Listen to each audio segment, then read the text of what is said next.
pendant très longtemps, si vous voulez, le principe de base, c'était que on vit de revenus de son travail. Et si vous ne travaillez pas, vous n'avez pas de revenus, ça crée une forte incitation au travail, et vous n'avez pas de revenus, sauf si vous êtes invalide. Bien.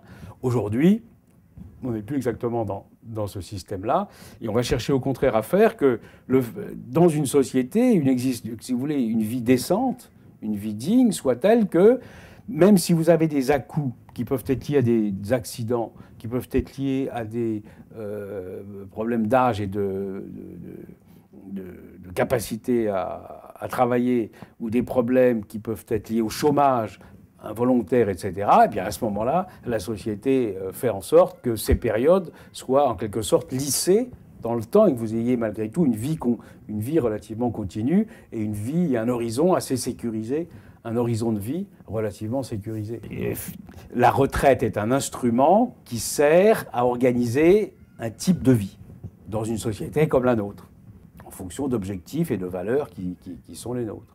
Il y a un conflit ou une difficulté entre les valeurs qui sont les nôtres, donc d'un standard de vie commune, en quelque sorte, partagé par tous, avec un cycle de vie, formation, travail, pension, et donc ces valeurs et les capacités de la société à financer la mise en œuvre de ces valeurs.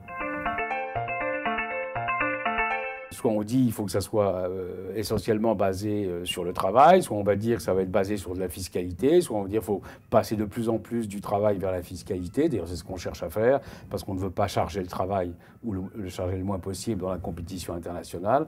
À ce moment-là, on va le fiscaliser. À ce moment-là, le problème est de savoir sur quelles règles de fiscalité on va faire, prendre sur là où il y a de l'argent, le capital, etc. C'est ce qu'on est en train de faire actuellement. Mais à la limite, quand vous êtes dans un système abstrait comme le nôtre, donc d'un droit universel à la pension, toutes les ressources sont bonnes. Il n'y a plus de lien, si vous voulez, il n'y a plus de lien nécessaire entre une activité salariée qui aurait été particulièrement pénible avec la pension. Vous cherchez à constituer un droit à la pension en fonction de la richesse qui est produite par la société et que vous allez ponctionner par des mécanismes fiscaux. Donc vous passez d'une base de cotisation à une base fiscale.